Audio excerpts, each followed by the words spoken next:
All right, everybody, welcome to the FTW podcast, the wrestling world in all its laughable glory. I am Harrison, and with me as always is Joe. Say hello, Joe.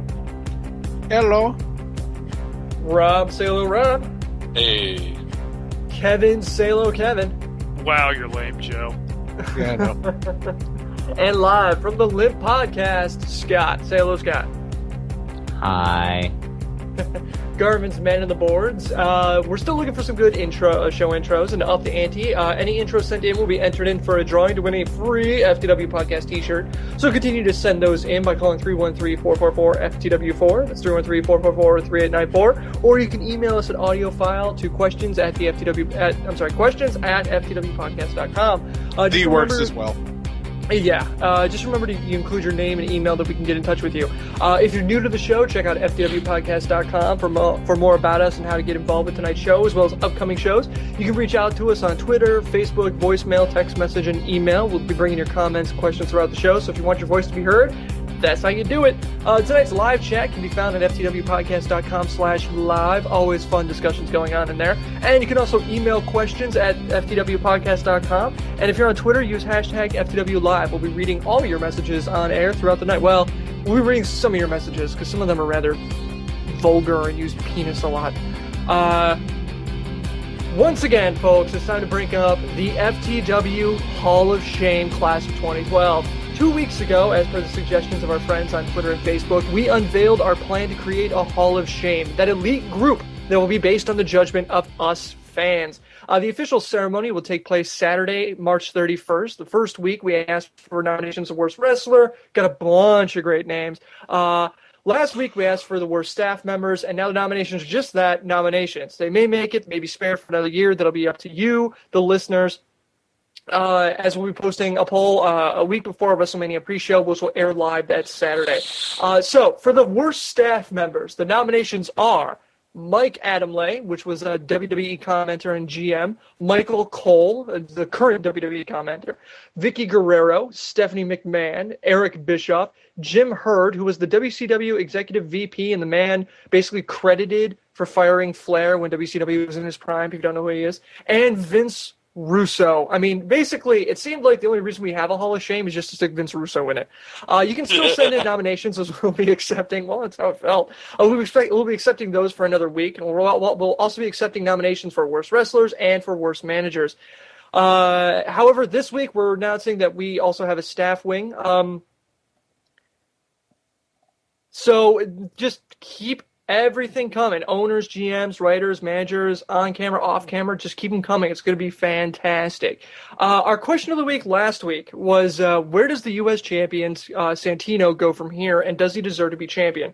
A bunch of people wrote to us. Patrick liked it. Paul said, yes, I do think he deserved it. He definitely put in the time and effort.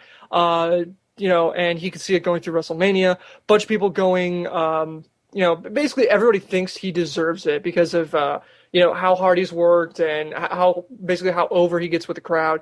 And the only real thing we got is Steven said to get rid of the power walking and Cobra, yes. And basically he'll hold it through Mania, but he loses it on or at Extreme Rules. Anybody who said that he should have the belt said that he'll keep it through WrestleMania and then lose it at Extreme Rules. I mean, what do you guys think? Do you think that's how it's going to work out?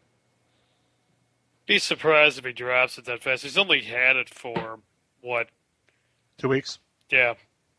Yeah, 2 weeks. Cause he won't, yeah. So, I'd be surprised if he drops it at Mania. I don't think it happens. Well, isn't he a part of that tag team battle between Team Laurinaitis versus Team Long? Yeah, he's the captain of Team Long. Yeah, so, I mean, unless they have some crazy U.S. title match until then, I can't see him dropping it. Well, the other thing... Well, I'm sorry. The one thing that I do want to say is that outside of our circle of friends on Facebook and stuff, it seems like a lot of people on YouTube and Twitter they weren't as positive. A lot of them were saying that Santino should drop the title as early as this coming week, and most other people said they couldn't care less. They basically said the U.S. title specifically is nothing but a prop and no longer really needs to be paid attention to. I mean, do you guys think that? I mean, it's the only real... Do you guys think it's basically just nothing but a prop at this point? Well, until they actually put it on somebody who can really push the title is viable, like they got with Cody Rhodes and the Intercontinental title. No, I can totally see where they're coming with that. It definitely lost some credibility once Swagger took over, but I think you're kind of jumping the gun if you think, 2 weeks into it already Santino is, not good enough to push the title. You just, there's too much going on at this point to really see him do anything great with it yet. I'll do you one better than that, Garvin. The U.S. title lost credibility when Sheamus was the champion and was asking to see Kofi Kingston's papers to see if he was like an American or something like that. That's when what little credibility the title had went out the window. But I think you're dead on. It's way too early, and the crowd at the stadium is really behind Santino. So I think they should push it for a little bit and see where it goes. Yeah, I think this is another one of those times where it's like when Zack Ryder, he had the fans behind him, he finally got the shot, and they finally put the title on him. I mean, granted, they turn around, they slap it, slap it over here on Santino, but whatever.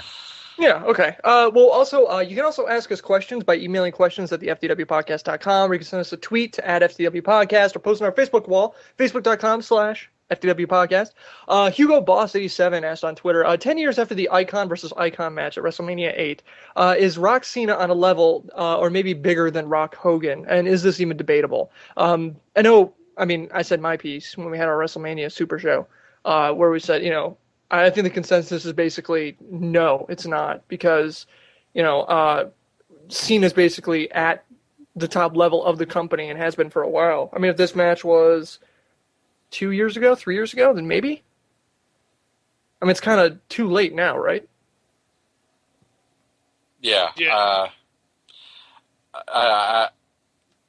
Like you said, Cena's already on top and has been for a while, and Rock has been out of pro wrestling in general, just not out of the company like Hogan was. He's been out of pro wrestling, period, for so long that he really doesn't bring the same thing back. To me, it doesn't carry the same kind of weight as it did, right. The Rock versus Hulk Hogan. Yeah. Kev, what were you going to say? It's also Rock. I mean, he can still come back and ignite the crowd, but Rob's exactly right. He's been gone for a long time, and it's a different kind of scenario. I don't think it is either. Okay, the other question we got is Uso Oso on Twitter asked, what do you guys think is the worst built up WrestleMania 28 main event match right now? I got to be honest, I definitely agree with Mr. Lucho Libre, who answered that as well with us. Rhodes and Big Show. Hands down, that is the worst built up so far. I'd rather, I guess if you're not going to count matches that are still suspected, I think I'm going to go with the Daniel Bryan Sheamus. Because they haven't done anything between the two of them. At least Cody Rhodes isn't harassing Big Show. That's the only thing you got there. Yeah, I guess that's a good point. I just think whenever I look at this, you knew Sheamus was going to get the title once it was announced, and he won the Rumble. So Rhodes and Big Show, it just seems like it's a feud, but it's not like a WrestleMania feud. It just feels like another SmackDown feud.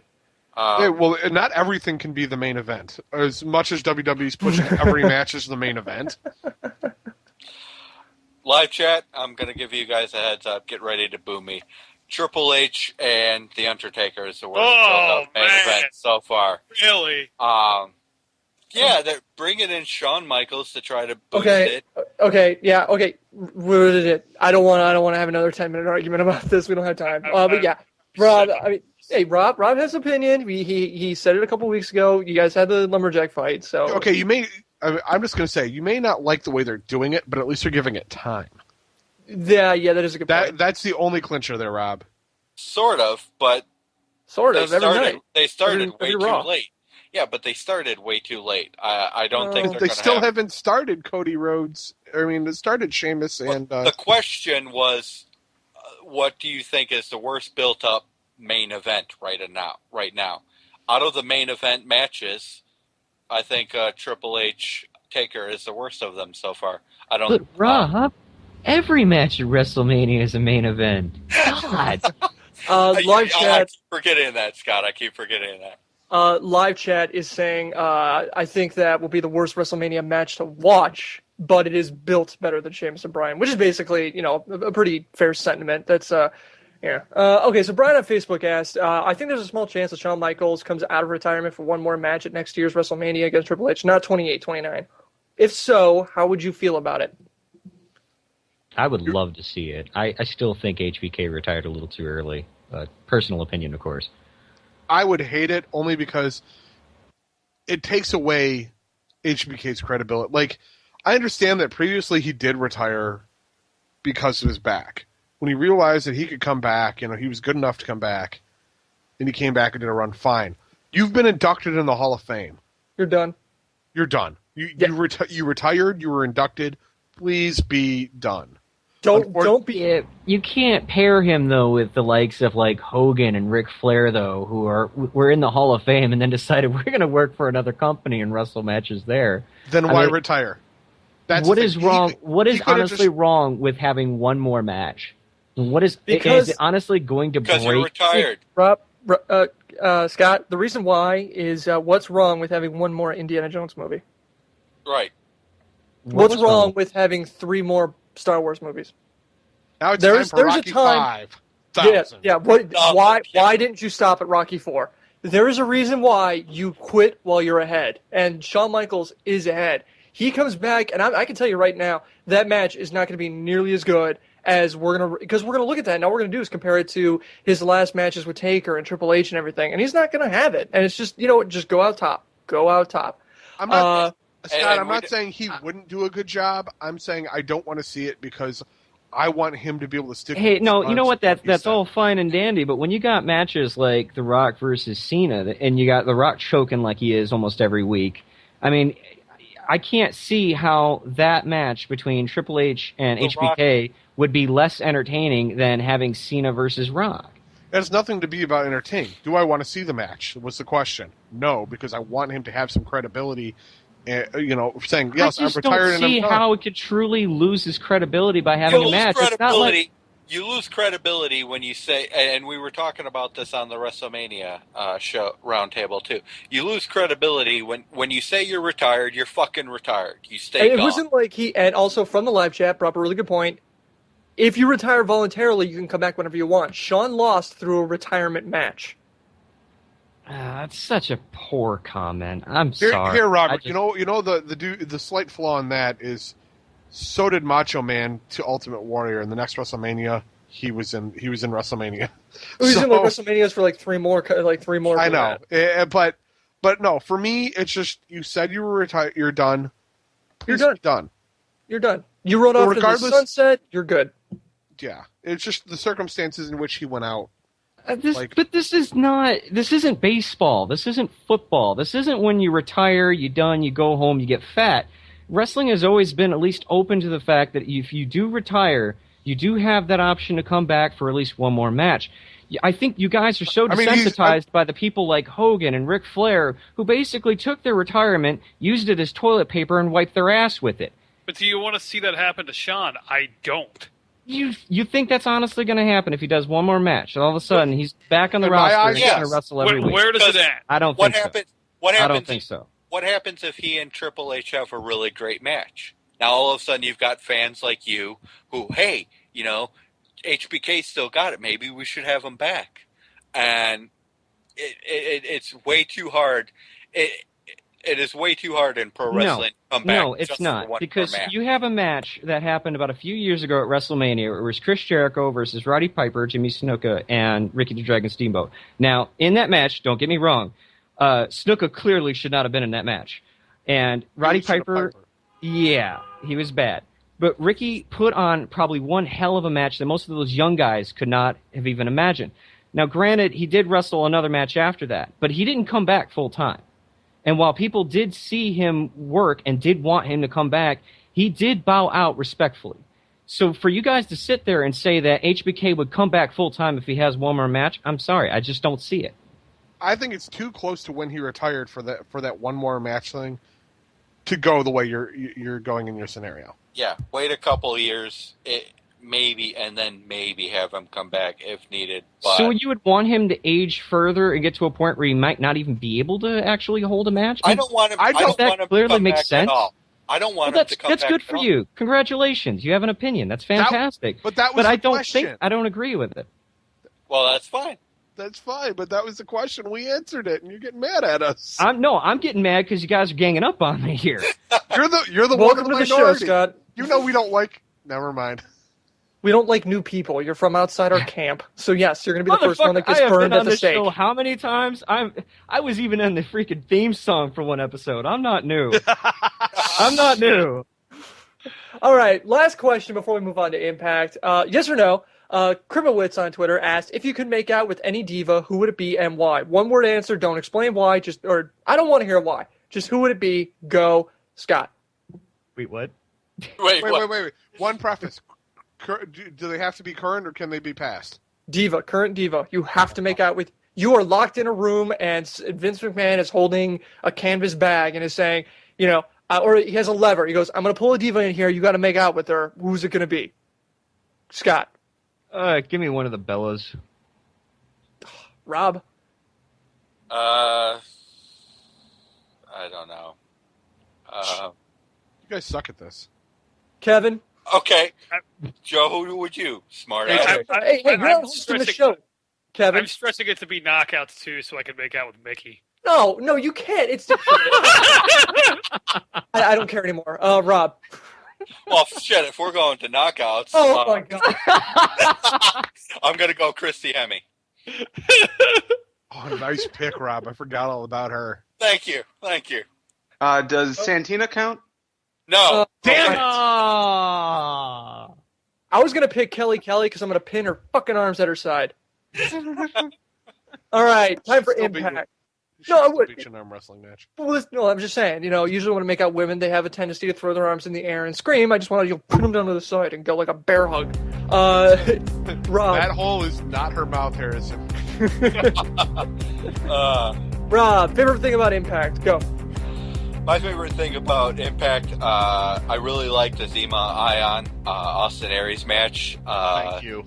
They had a great segment beforehand with Austin Aries getting up all pissed off about Sting wasting the opportunity. I thought they had a good match. It was a good storytelling match for people who like that sort of thing too. And I just laughed my ass off with Aries getting DQ'd after using Zima Ion's hairspray and spraying him in the face with it. The thing that amazes me about that match is after the Sorensen thing, in that match, who's your face? Austin Aries. As heel as he was right. the face in that match. Yeah. And congrats to Zima Ion for just running with it. Yeah, and I've said this a couple of times. I've heard TNA take a lot of heat for what they're doing with Zima Ion and Jesse Sorensen. I really think the company's doing a great job of making the best out of a bad situation.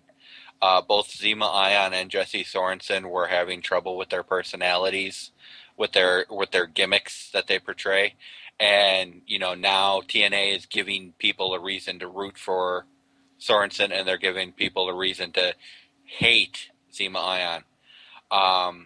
Outside of that, I'd say the most interesting match of the night would have to be ODB and Eric Young becoming Knockout Tag Team Champions. Yeah. We have speculations about that. We're going to talk about later, but yeah. Yeah, that was ridiculous. I mean, that's just cool that they won it, but the post-match segment, really? Really? Speaking of tag teams, Robert on Facebook asked us, does anybody else think that the phenomenal assholes, AJ and Mr. Anderson, would make a good tag team? Yes. I think they're going to be an awesome tag team, and I'm not ashamed at all to say I marked the fuck out when Anderson returned. I'm hoping they didn't add assholes. Why would you be ashamed to say that? Well, I've been pushing for TNA to start using some of their more original talent as opposed to relying on people like Anderson. But with the storyline, with how AJ Styles is going with Daniels and Kazarian, I think Mr. Anderson is the perfect person to bring in. And I'm really excited to see these two work together. One last point, Rob, that I wanted to toss your way to get your thoughts on before we move, but I cannot believe we're still discussing what divas we would make out with in the chat right now. We have a private chat that we have on Skype, and right now everyone's just talking about Stacey Keibler, Lita. I can't, this question, it's going to go on throughout the entire show. Rob, 3 of the 5 matches that night were tag team matches. Right. And you could argue Bully Ray, Bobby Roode, and James Storm. I mean, that could possibly turn into a tag match if they get another guy in there. So it seems like not so much the tag division of Impact is really blowing up, but just the idea of a tag match seems to be like the go-to thing is Impact. I mean, are you liking that, or do you think that it's going to hurt the singles wrestling and the angles? I don't think it's going to hurt the singles matches and the angles. TNA has that stuff pretty well covered. I think what TNA is trying to do here is they're trying to rebuild their tag team division. That tag team wrestling was one of the things that set TNA apart. So I like them kind of focusing on it and saying, okay, we're going to get back to basics. We're going to show you that we do have some tag team ideas. We're going to play around with a few things, see what does work and what doesn't work. So yeah, I didn't have a problem with watching tag team matches. Okay. Oh God, damn it! I gotta stop reading the chat because everyone's talking about Stephanie McMahon and how they jackhammer that shit.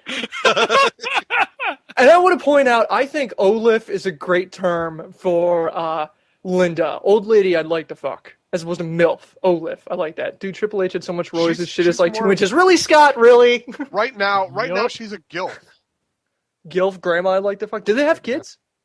Triple H has 3. His staff have 3 kids. Do they have kids, or it? Okay, I didn't know that. Who? Linda McMahon? Yes. Shane. No, I mean, yeah. Dumbass. Anyway, Joe, SmackDown, go. SmackDown. Fail. What? No, not on you, Joe. Not on you. I'm so confused right now by what's happening in the chat.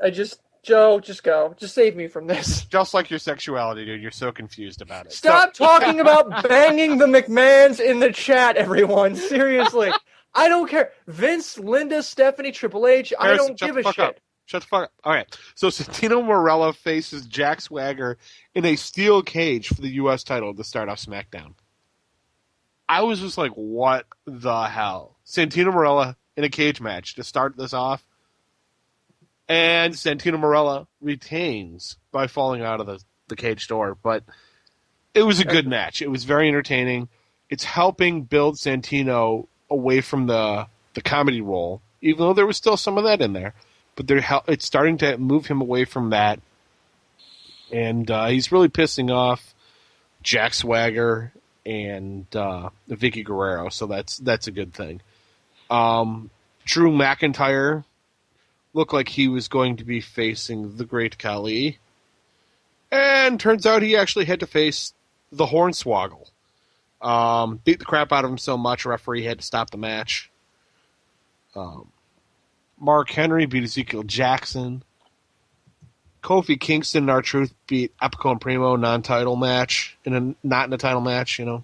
And the one thing that pissed me off about this show, Teddy Long faces John Laurinaitis. Yeah. And this was pretty bad. It was bad, especially because the stipulation, if Teddy Long won, then Oksana was going to be in a tag match she was going to be in a match against Kane. Yeah. Like, it was what? Such a bad spot. It really was. Yeah, it's like, this is like WCW booking. Like when they're like when it got so bad that there was like the Latino World Order and the everybody had a world. Totally. Yeah, I mean, a little movie juice for everybody and yeah, buddy. But yeah. Go ahead. Go ahead. Ask a question. No, the question I have for you is, when you look at where Drew McIntyre is right now, if you were in TNA, would you be trying to get a hold of him? No, because he's still fine for the company. Just because they're doing a storyline where he's fired, it doesn't mean that he's actually gone, Harrison. No, I mean, because even before that, he's still just getting completely buried, and it feels like even this storyline, it just seems so. After reading things online about his potential new gimmick that he's been trying out at house shows, it sounded like they were going to fire him and he was going to sue the company because because of its sexual harassment to fire him. Because he's getting a little more flamboyant, I guess. Oh, they're taking the gay angle with it? Yeah, it's rumored that they're going to go with a gay angle for him. I'm sure it'll be treated with maturity and respect. Oh, yeah, I'm sure. Right. All right, go on. I'm sorry. You look so good to me. Yep. Scott's right there with me. All right. But yeah, and the main event was Sheamus, Big Show, and Randy Orton beating Daniel Bryan, Cody Rhodes, and The Miz. And it was weak sauce in my opinion. There was a lot of potential, but it's Randy Orton, and I'm just no. Yeah, I pretty much agree with all the sentiments. The whole Teddy Long thing and John Laurinaitis. See, if John Laurinaitis was smart. First off, this idea wouldn't have happened, but if he was smarter, technically he would have carried this whole stipulation over to Raw, but the whole thing just completely got dropped, and thankfully it did. But it was so bad, and it's sad because their build-up so far actually has been pretty good. And then, they did carry it over. Did he?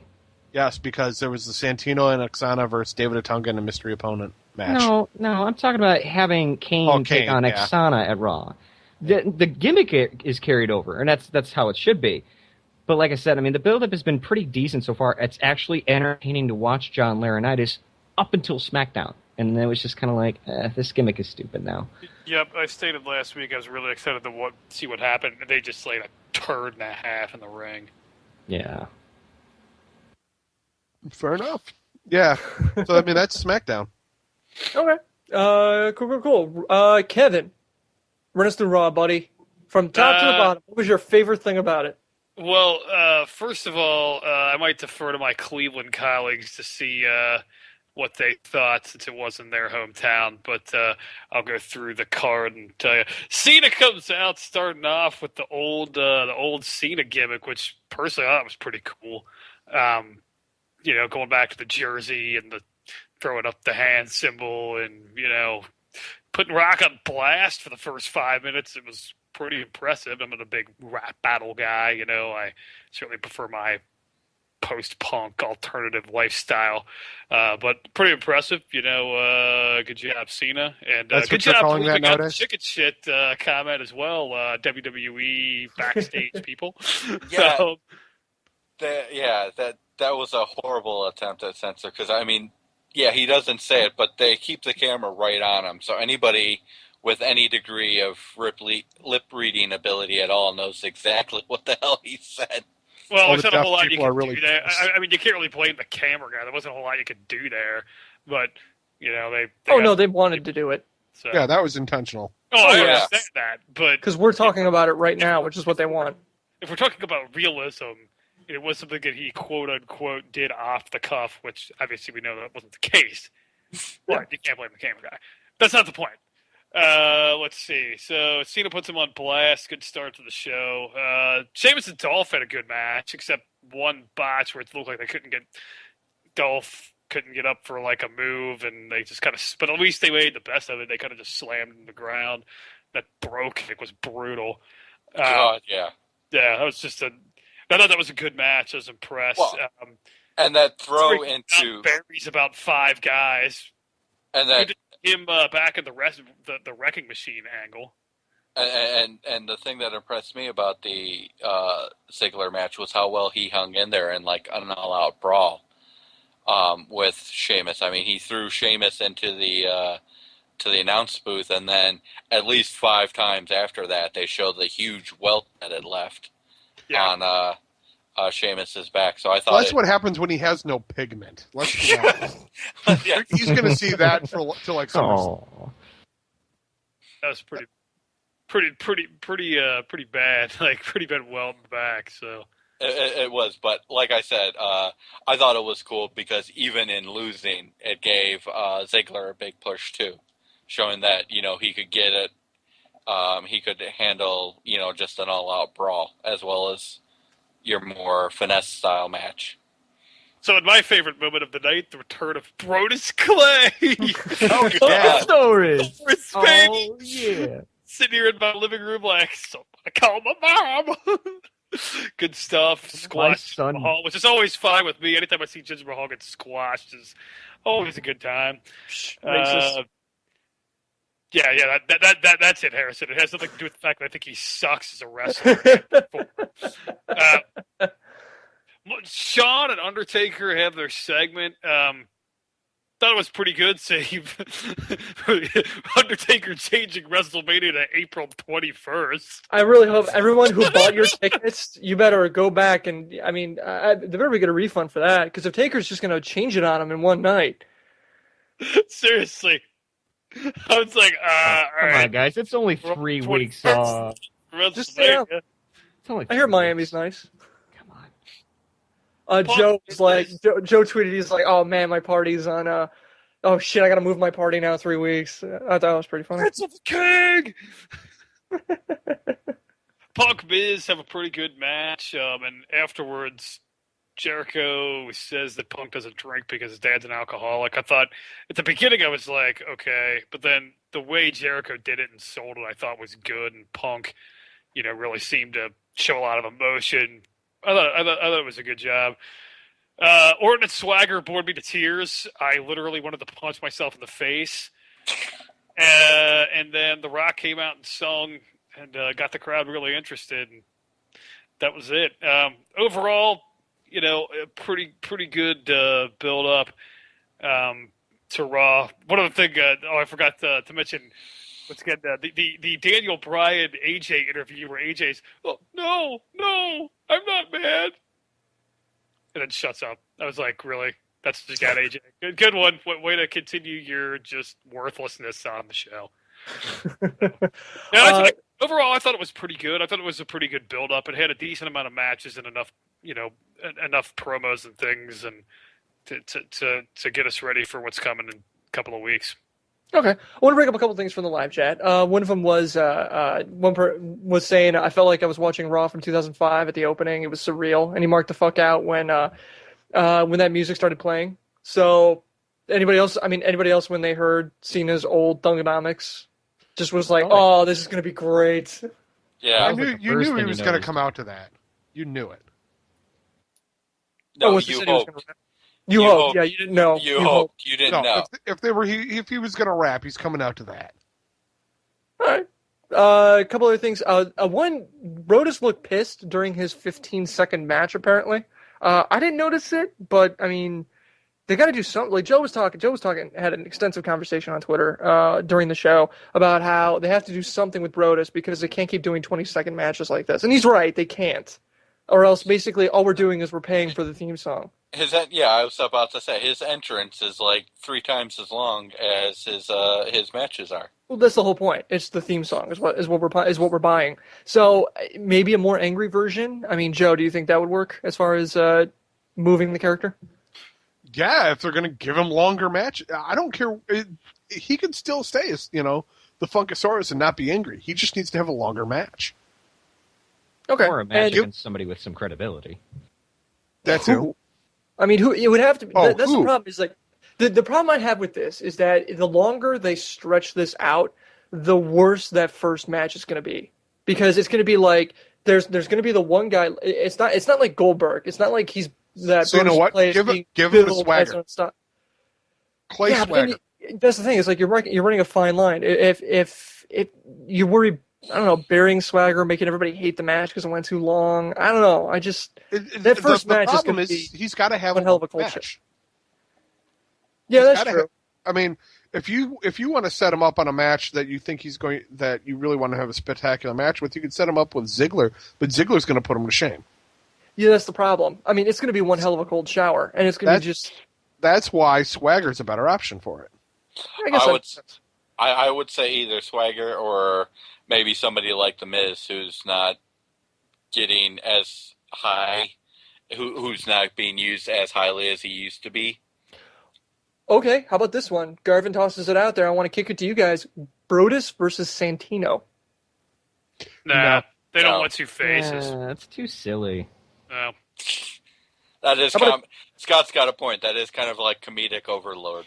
I mean, if you're going to do comedic overload, bring back Ernest the Cat Miller so that they can both come out to the same music. Yes. Okay, what about Brodus and Santino in a tag match? Yeah, as a tag team? No, I don't want to see those two together. That's just way too much. Like you guys were saying, comical overload. That's just no. Okay. Keep them two separate people. Scott. How about this one? Brodus Clay and Vladimir Kozlov. Ooh. Oh, yes. That could work, actually. He is the perfect straight man. I will call your mama. Yeah. I will go wait in line for phone and then call your mother. Mom calls you. I was just about to say that. I'm a plate full of borscht. Yeah, great. Chat is poo-pooing on Kevin because he forgot about David Otunga's commercial. Well, fuck you, chat. Thank you. That is now the second person. Why don't you review Raw and forget one thing? Screw you, live chat.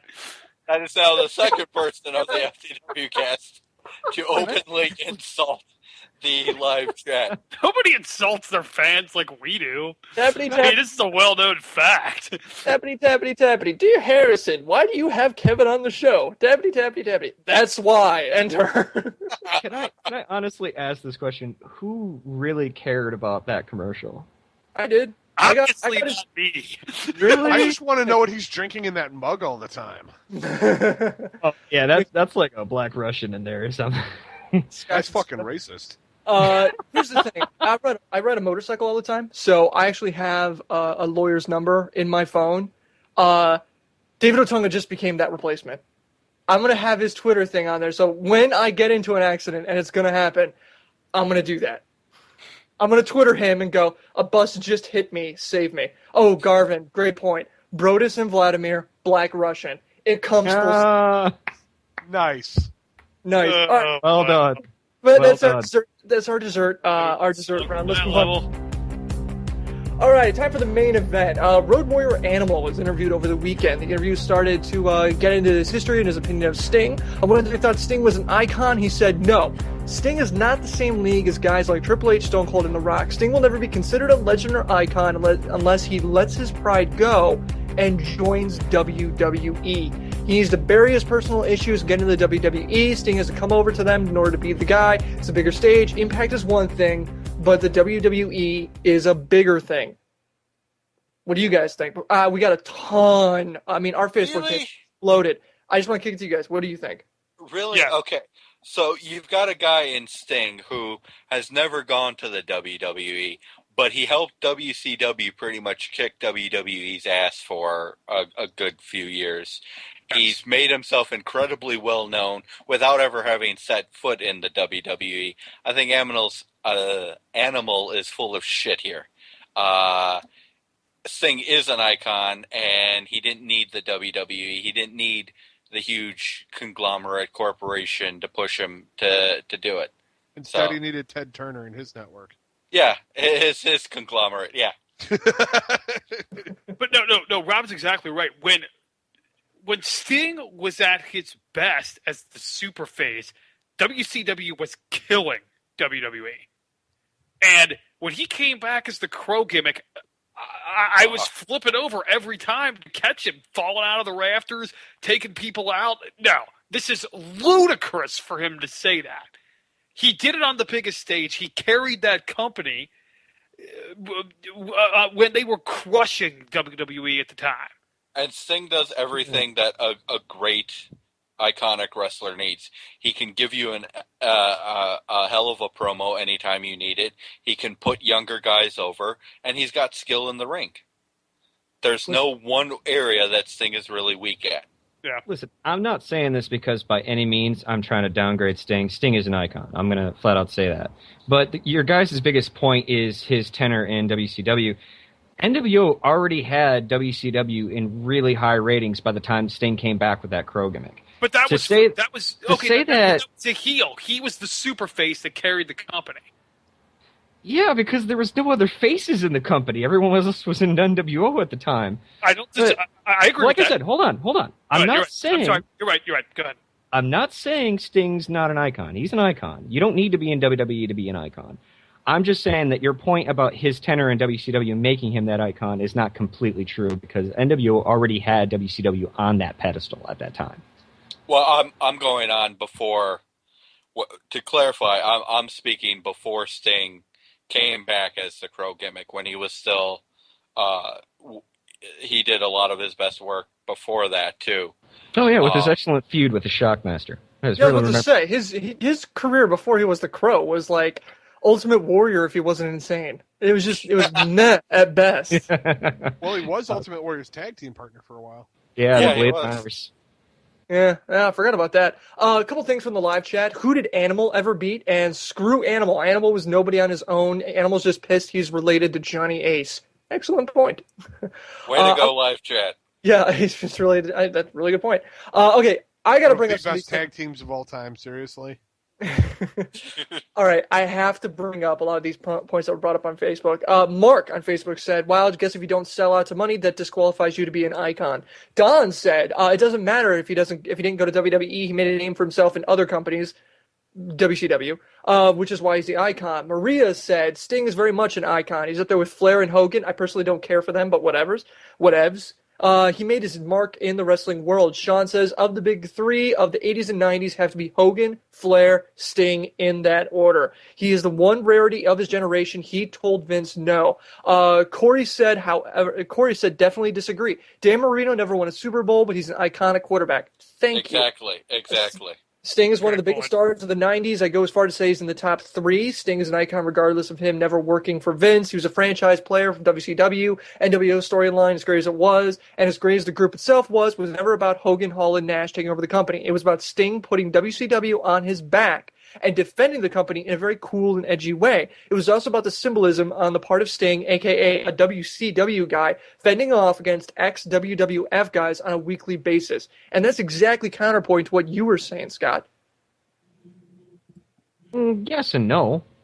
I mean, yeah, we've already mentioned the fact that ultimately Sting was the guy who kind of needed to be the good guy against the larger faction. But what you guys were saying is that Sting was the one who ultimately put WCW ahead of WWE. I disagree. It was NWO that did that. I never stated that Sting wasn't an icon. I just simply said that NWO set them up on that. It set Sting up on that stage. Well, and then Sting carried it from there. Okay, that's fair. That's a fair point. That's a fair point, Scott. You've got a point there. I meant, and yeah, you've got a fair point there. I'm not going to clarify anymore because I get myself in trouble. Okay.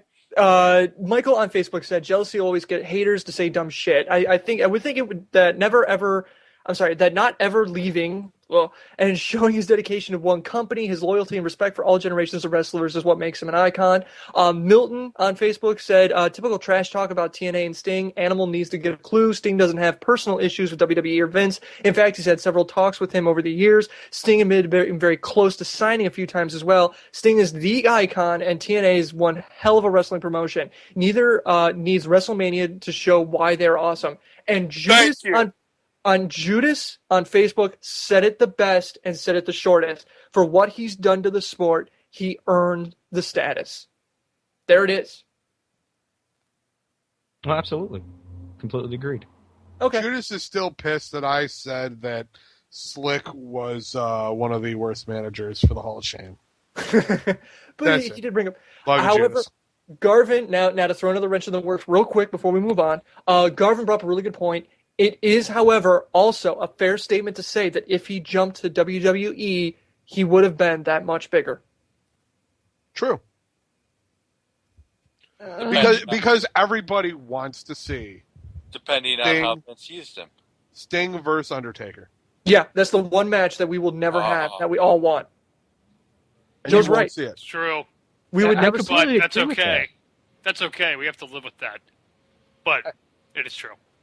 I agree with that, but do you think WWE would honestly be smart enough to put that together? I mean, I love that. Don't get me wrong, Don't get me wrong, but they have taken some really big things and flopped before. Well, no. I didn't say they're going to put they wouldn't put a whole bunch of crap around to make the storyline suck ass. The match itself is what we want to see. True. No, that's all they're going to. I want to see that match 5 years ago. Like I want Sting to sign with WWE 10 years ago, and then have that match 5 years ago. I don't want that match now. These two guys Jericho DDP, but that's beside the point. Well, yeah, but these two guys, they're old as dirt at this point. No, I agree with Harrison. That match would have been way better 10 years ago. Oh yeah, but anybody in their prime is going to be two superstars like that in their prime is obviously going to be the better time. Regardless, we still want to see it now. I will say though, Sting versus Undertaker would probably be better than Sting versus Hogan. Just saying. I mean, it could suck as bad as Sting versus Jeff Hardy, and we still want to see it. Yeah, but that's Jeff Hardy. I'm just saying that was a really bad match, and even if it's a bad match, we still want to say, hey, we saw it. That was a really bad comparison, is what that is. It's like watching, what was it, the Gift. Just put Jeff Hardy on the same tier as Undertaker, Sting, and all these other guys. No, that's wrong. It's terrible. No, he's not. He's saying that the match could be that Jeff terrible. Hardy's It doesn't matter. No, Scott, you're misunderstanding. Joe's saying the match could be terrible. It doesn't matter because we want to be able to walk away at the end of that night saying, "Well, we got to see Sting versus Taker." Yeah. It's like we will never. It's like we'll never get to see Joe Montana. Okay. We'll never get to see Joe Montana versus Tom Brady. It's like all the people who said we're never going to see Hulk Hogan against The Rock, and finally saw it. Yeah. You know what I mean? Yeah. No, I'm following. Yeah, I just don't want to give Jeff Hardy any credit. I'm sorry. You are picking up what I'm putting down. That's all we need to say. All right. So, God. Okay, I don't want to segue into this. We're just going to go in cold, folks. Brace yourself. It's coming in. Vince Russo is back in the news. Sorry, no lube. I'm diving in there. He's running. Oh, God. It's only going to get worse, folks. All right? So just, put down your food. Brace yourself. This is just going to spiral out of control. He's running. I am not making this up. He's running a seminar now that will teach you how to book for wrestling. Just some of the topics. How many Percocet do you have to take? And how much vodka do you need to drown yourself in? Just some of the topics Russo will be covering in his no-holds-barred presentation. Oh, God. This is going to hurt so much to say. Where to get your start in writing for a professional wrestling organization. How to use the experience you've built to get in the door of one of the major companies. One of the, 3 major companies? How to create larger-than-life personas and personalities. God, writing effective dialogue for specific characters. Oh, how to format a wrestling show. How to generate new ideas 52 weeks out of the year. How to present and sell your ideas to a talent. Harrison's having a stroke. What the hell did Russo do any of this? Yeah, I was about to ask, does he attend his own seminar? No, let me get through it, damn it. How to create a successful working environment between talent and writer. Overcoming writer's block.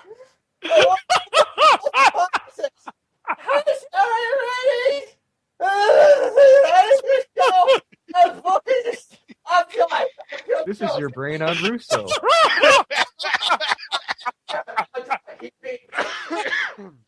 Now, they should add. No, I'm not going to go there. He forgot one topic. Jeez. Jeff Hardy's douche-a-dude should definitively be a topic. Oh my God, this has got to be a joke, right? this is a joke, right? I think thank God Harrison's That's so funny.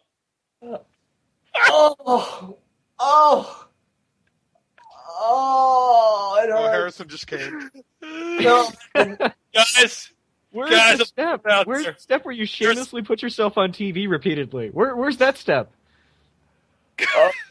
Where's guys, I gotta throw that out there. Harrison, this one is for you. Oh, thank you. Thank you. I need an IV. I have to go and insert more organs back into my body. Oh, I made a mess. There's nothing else to say. Let's just move on. Hell no.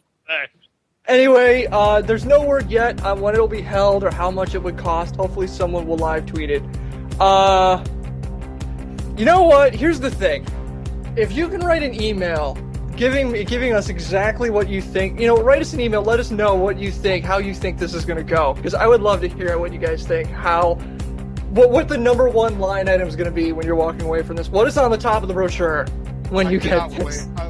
Okay, time to start that Kickstarter to see if we can get somebody to go. Because this would be awesome.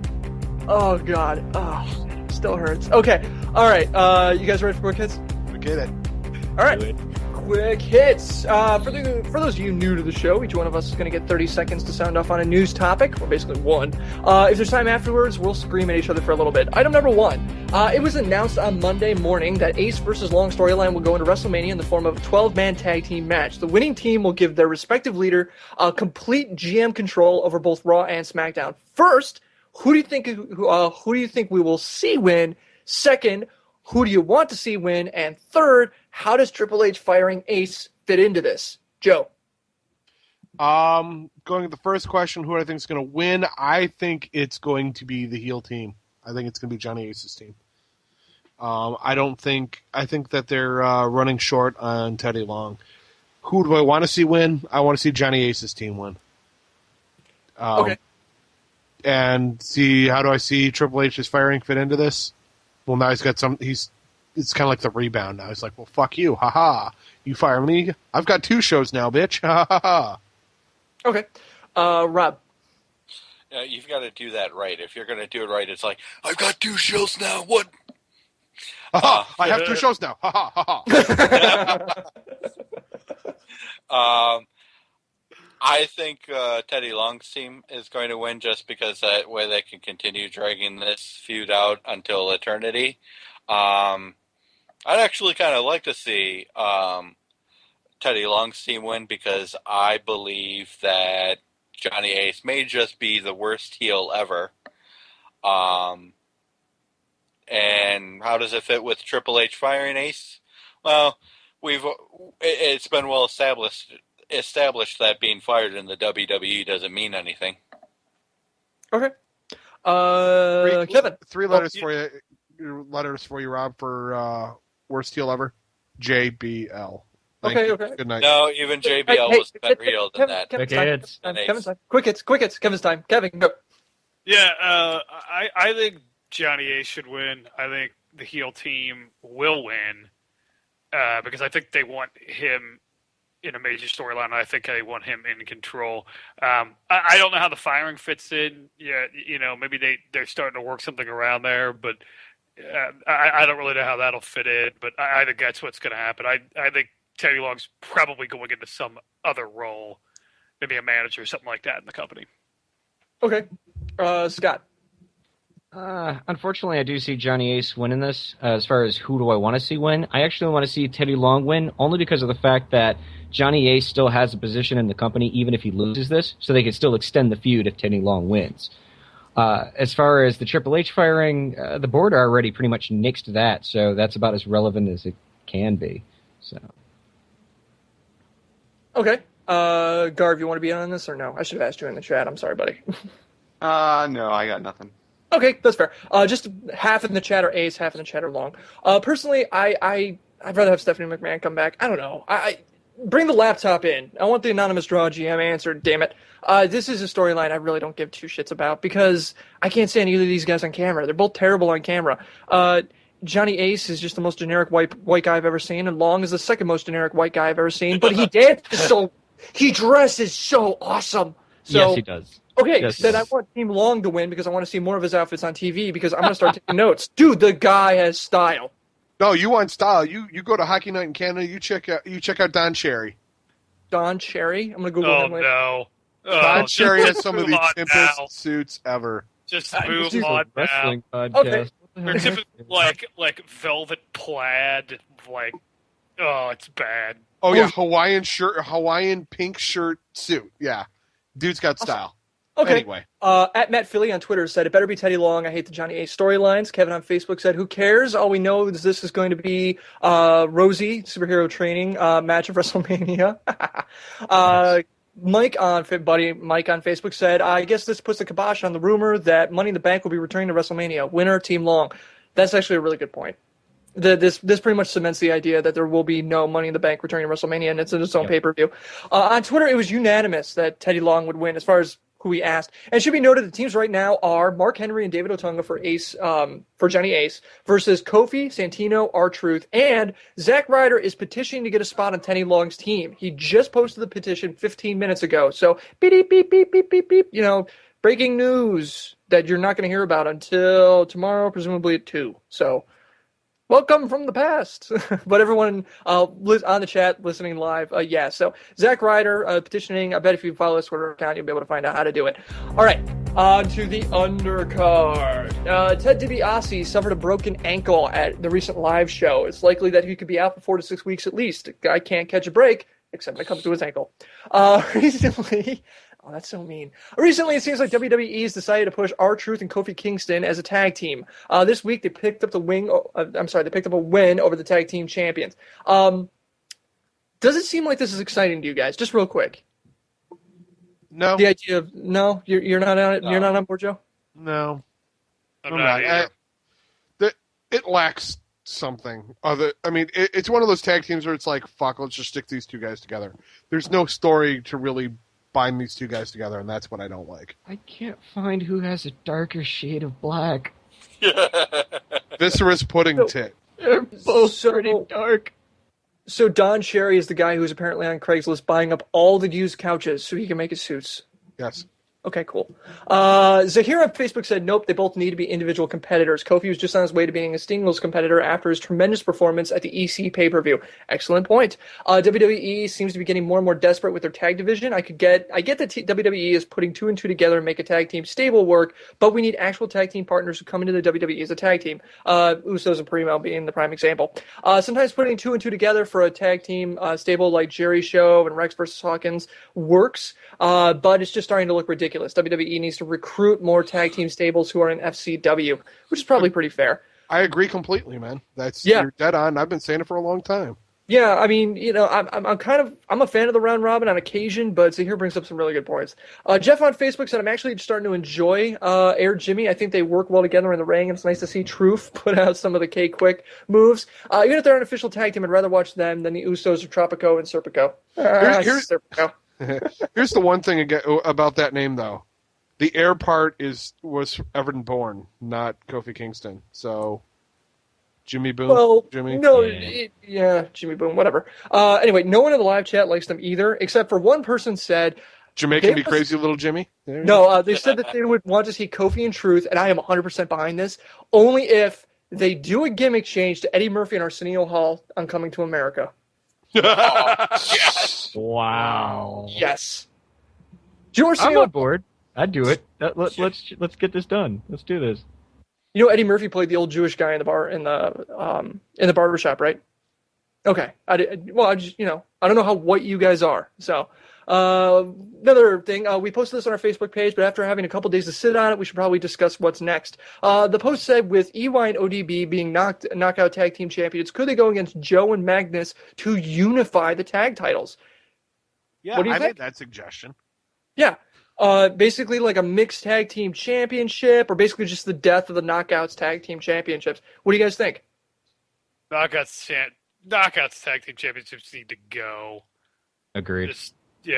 Just get rid of them.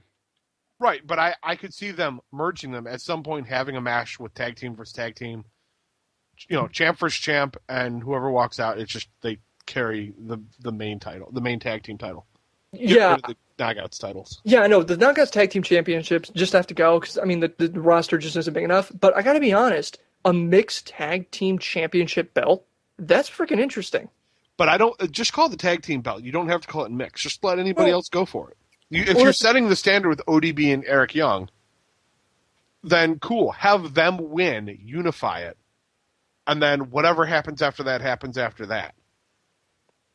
I guess, but man, I really like the idea of a mixed tag team championship. I mean, I know what you're saying. Don't make it separate title it like that.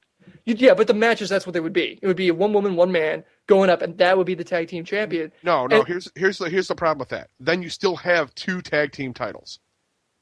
No, you would just have one. It would just be the tag team championships, but it would just be mixed now. No longer 2 guys, 2 girls. Okay, I thought you were saying change the knockouts to a mixed tag. No. You'd still have the knockouts division. You would still have the singles division, but now the tag team division is the merging of those 2. And I got to be honest, that's pretty compelling to me. I wish more companies would do that. That'd be pretty cool. It'd be How different. could you keep that viable after about a month, though? I mean, that would be tough.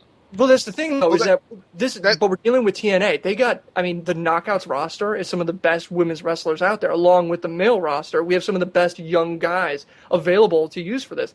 But you're going to tell a team, like, just throwing names out there, you're going to tell a team like the Motor City Machine Guns, you can't do this unless you find a female. No. You break them up. No. That's fine. That's not going to work. No. The Guns can still fight for the tag team titles. And it may be Velvet Sky and Samoa Joe against the Guns. I'm just throwing shit out there. Oh, that would be an awesome tag team. Wouldn't it, though? But yeah. Samoa Joe and Velvet Sky. But, just get rid of the barrier there between men and women. Let women be attacked. Madison Rayne and Tara against the Guns or Fearlight or whatever. Yeah, but that's not a TNA thing. That's a network thing. I don't know if Spike would support with. Spike does not want to show violence against women. They've made that. Then why even start the storyline where Eric Young has to face a woman? Because you can do it on on pay-per-views where it's not. Spike TV doesn't have a damn say. No, it's not that. By making Eric Young to be a joke character, you use humor to kind of diffuse the situation, and it allows you to get around that whole thing of a man hitting a woman. If you make it like a jokey type of, one of these days, Lois, to the moon, it's kind of a jokey thing, so you have that little bit of safety. And he never really hit them. He just... That's true. The closest he came was when he picked up both members of the former tag team champions, spun them around, and then just set them down, and the girls just stagger around the ring. That's really about the biggest offensive move he had against any woman. Yeah, in the match. So I think mixed that'd be really compelling. You just and Scott, let it run for a month, see how it works. If it doesn't work out, drop it to a couple of guys. Who cares? But anyway, Paul Orndorff, who Mr. Wonderful, officially announced that he has announced that he is officially cancer-free after a long battle. Congratulations, Mr. Wonderful. Yes, absolutely, definitely. Good on you, buddy. All right, so TNA Victory Road is coming up this Sunday. We're just going to run through the card real quick. AJ Styles versus Mr. Anderson versus Kazarian and Christopher Daniels. Who's taking who? AJ Styles and Mr. Anderson. Yes, I agree. Nominal assholes all the way.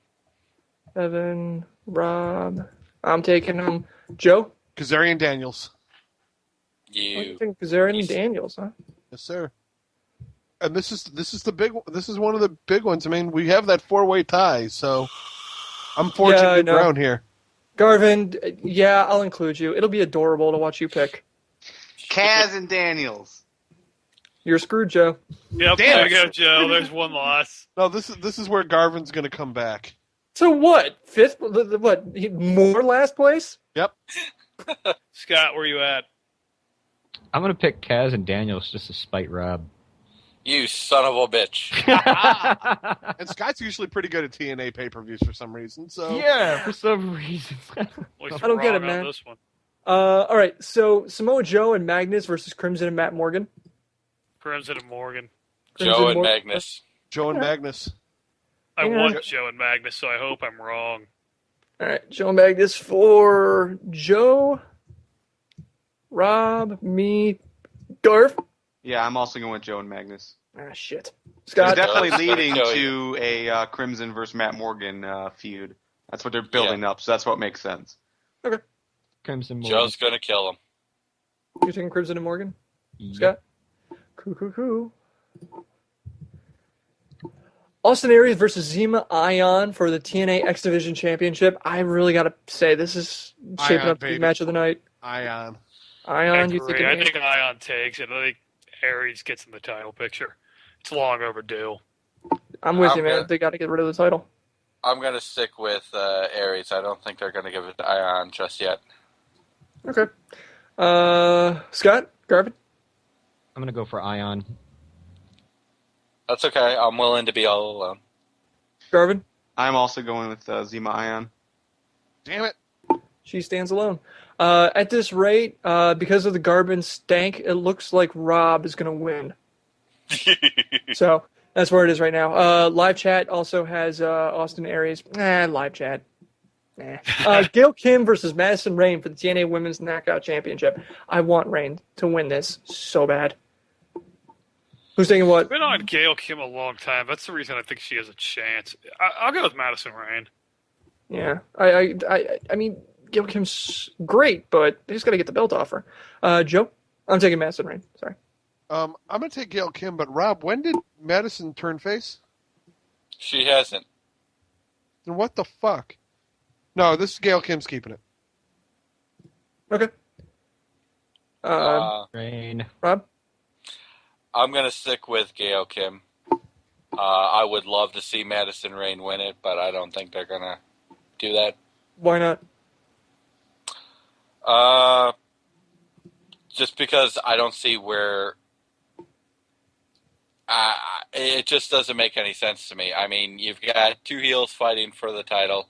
I don't see why they're going to give it to Madison Rayne. Okay. That's fine. I just wanted to stall you. I just wanted to stall you while I check to make sure that I'm covering my bases here to make sure I stay in first with you guys. So I'm should be okay. I just got to make sure I pick one more Joe pick and I should be fine. Oh no, there's an odd number. Oh damn. It was an even number. Okay, I should be okay. But there's three of you. So... I'm gonna go with Madison Rayne. For everything you guys said, I think Gail has had it for too long, and Madison, she was a pretty good champion when she was before, and I think it would be nice to see Gail chasing the title, which is something we really haven't seen since she returned.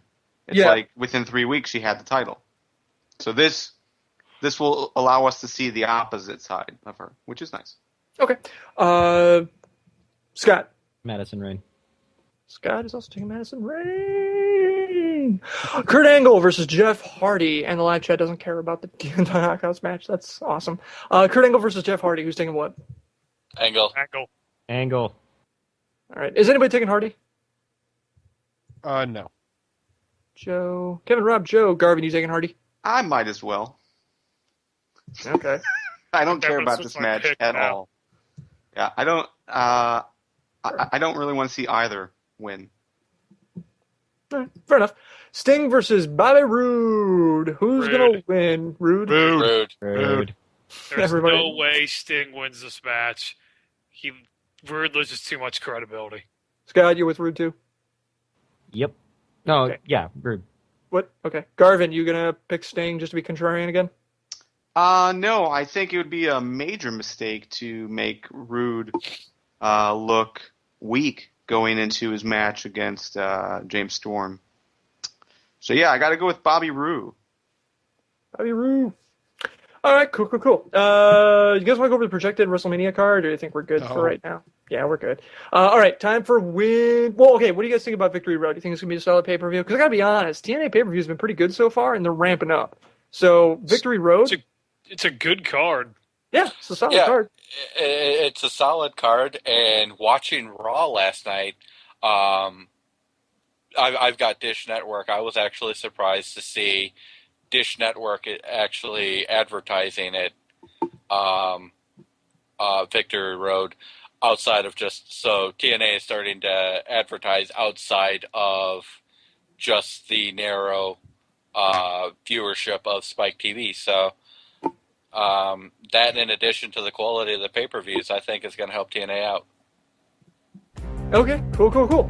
All right, I do want to promote the fact that we are going to be doing a live preview show, as we do, for Victory Road at 3 p.m. on Saturday, so make sure you check that out. You can hit up our Facebook and our Twitter. We'll be posting the details and everything, but if you go to facebook.com/FTW Podcast, twitter.com/FTW Podcast, or our site, FTWpodcast.com. We'll be having our live TNA Victory Road Predictions because the card may change on Thursday, so we want to make sure we cover our bases when we go into the pay-per-view. So it should be awesome.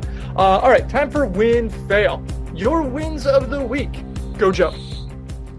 My win of the week is Santino Marella, Jack Swagger cage match. Great way to start off SmackDown. Something that was really out of the box. I enjoyed it. Okay. Rob, your win of the week. The Cena rap. I mean, him coming out to his old theme song and outfit and everything, and just, like Scott said, just putting The Rock on blast. It was just awesome. All right, Kevin. My win of the week is Harrison's description of the Vince Russo's seminar. I'm going to have PTSD from that. Thank you, buddy. That was good. I'm glad. When you're not here, I really miss you. Scott, go. I was actually going to echo Kevin's sentiments on that. That was pretty damn hilarious. I'll change, though, to... Well, no. Actually, I'm gonna stick with that. That was damn hilarious, Harrison. I'll give you credit where it's due. Thanks, I appreciate that. Garv, you got a win for the week? No, not really. Okay. All right, that's fair. My win is, man, I feel kind of bad bringing this one up because you guys both complimented me, but my win is to Diva Jill for constantly referencing the he's bringing a Wii. Every time we do a live chat on Twitter, she goes, it's like someone's coming on, she goes, oh, John Cena's going to be on, and he's bringing a Wii! And she hashtags it like she's trying to get it trending. I mean, if you want to be the number one fan of the FTW podcast, ladies and gentlemen, there is your bar. The fact that I made one flippant joke like 2 weeks ago, and she's still keeping it going. Oh. Anyway, fails of the week. Your fails of the week, Joe. So that one's the tougher one in my opinion. I'm going to go with the Eric Young ODB marriage proposal. Because I just think Eric Young just needs to take the ring back and get his money back. Because, I mean, he paid for the ring, gave it to ODB, she turned around and gave it back to him. That bitch is a gold digger. Wow. What? She's going to eat you now. And she'll drink like a whole 6-pack of Babs Blue Ribbon over my corpse. ODB is so awesome. All right, I'm sorry to trample over your fail. That was it. Okay, cool. Rob, your fail of the week, go. My fail of the week is going to be just, the performance of The Rock lately on the microphone. Not just this week, but, the past couple of weeks. I mean, he's just really not been up to what he's supposed to be, and it's really getting disappointing. All right. Kevin, your fail of the week. My fail was Laurinaitis and Long on SmackDown this week. After as excited as I was to see what they did, that was not remotely believable. It was stupid. There's no way Oksana is going to get squashed by Kane. Come on, that was dumb. And a terrible response to a angle where they had a ton of heat and a ton of momentum. Really big mistake by the writers of WWE. Okay. Scott, your fail of the week. Rob kind of touched on it a little bit about how The Rock's work has been really bad. Team film it. But more specifically, We Will Rock You, where he's stumbling over his words. There is people in karaoke bars that could have done a far better job than that. And that's just drunk sad. People in karaoke bars. Yeah, that's terrible. That was really bad of The Rock, and it's sad to watch. It really is. All right, my fail of the week was going to be that, but I lucked out because I didn't get a chance to see The Rock screw that up, which I believe I would have cried because I am a huge Freddie Mercury fan, and the idea of that gay anthem being destroyed in that manner is so just wrong. Freddie Mercury was so amazing, and the idea that The Rock would do that is just a travesty of the First Order. Anyway, my fail is a former WWE champion and last year's WrestleMania main event winner who is guest starring this week and is also near his hometown for Raw. Of course, The Miz should be in a crap match and get brushed aside for a freaking storyline. That blows my mind. The Miz is going to be guest starring on another show on the USA Network. He's near his hometown. He's a former WWE champion, and he won WrestleMania last year.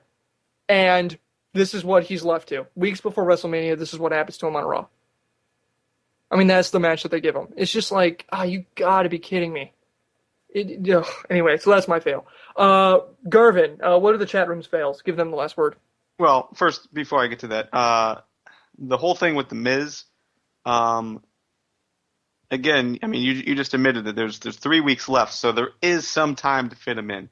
Sure, he should get a higher profile look, but, there's so much already going on. No, he's going to push so many guys. No, he's going to be on Team Heel for laryngitis. I mean, you know it. Well, that's where he's going. Unless you asked Diva Jill in the live chat earlier today, she said that he's actually going to make a face turn and will be on Teddy Long's team. Because really, his match against Punk on Raw was to decide if he was going to be on Laurinaitis' team, and he lost. Yeah. So regardless, he's just going to be in that cavalcade of guys, and this guy was main eventing WrestleMania and beat Cena, and this is where he is. Sure. And 12-man battle royale for a shit storyline. Anyway, I'm sorry. I just, he's from Parma. He's from Parma, everybody, not Cleveland. Parma. I'm sorry. Miz hits a little close to home. Anyway, Garvin, chat room's fails. Also, his uncle makes awesome sandwiches. Just had to throw that out. Oh, yeah. That's, yeah. All right. The fails from the chat room are the Rock concert. That also was echoed on Twitter in our live tweet story. And also from RKO Voices, he says, fail to everyone who got happy about Cena being old school. A little backhanded, but okay. All right. Once again, I can't believe the Russo seminar did not get a fail from anybody. Just the idea that it exists. I think that was because, that's one of those unspoken fails. But I think that's because we made Harrison's excellently done promo for that as our win. So, I mean, to say it's a fail, you kind of taint that. Yeah, that's a good point. Agreed. Damn, guys. You're better than my mom.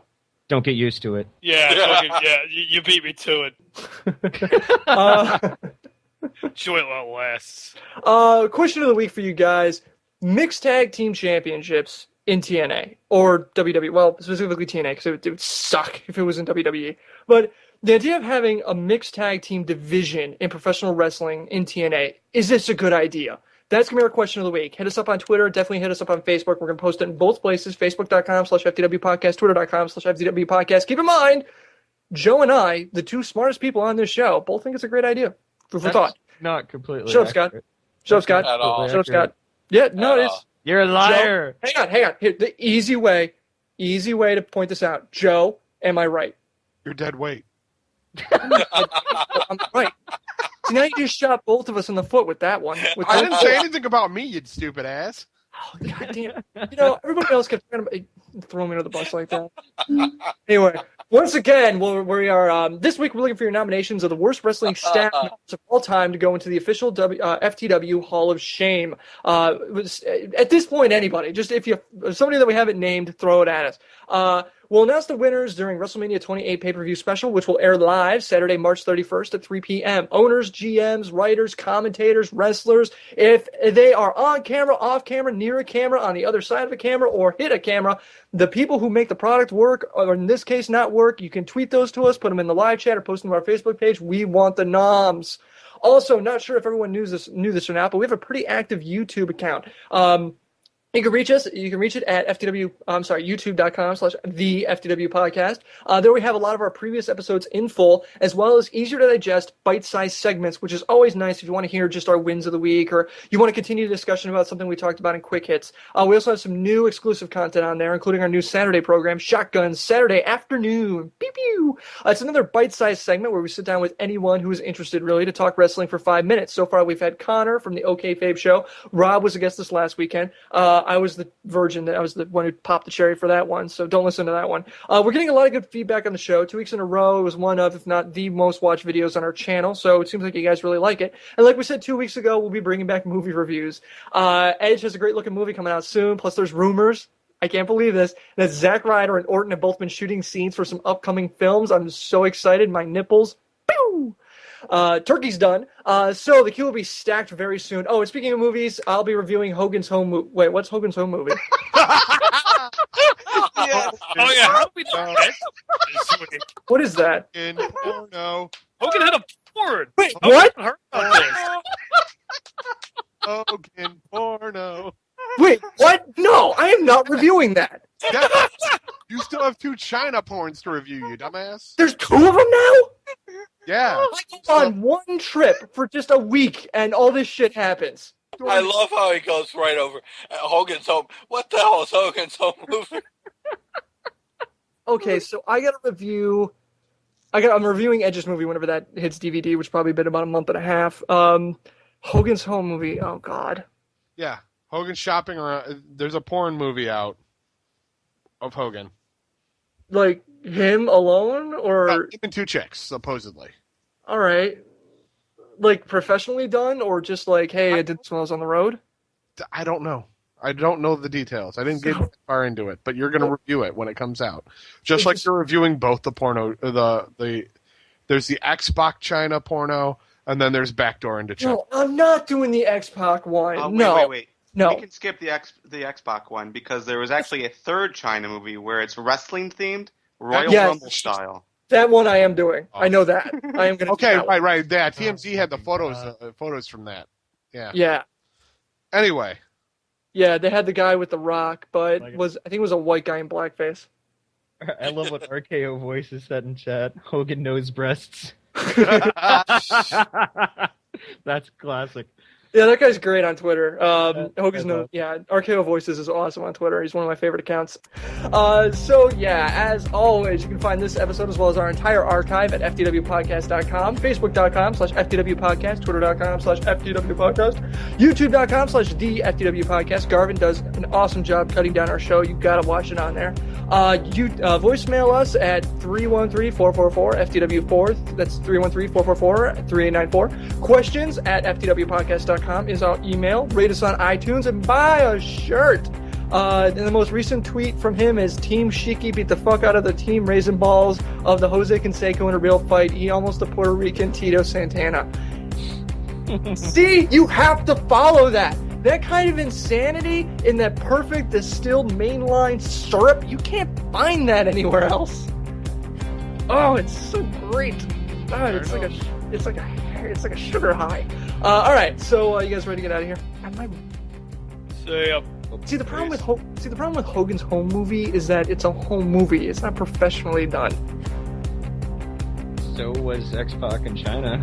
Yeah, I'm not reviewing that one. Although, wait a minute. I just want to clarify. Would you rather be a higher production value? Well, I mean, it's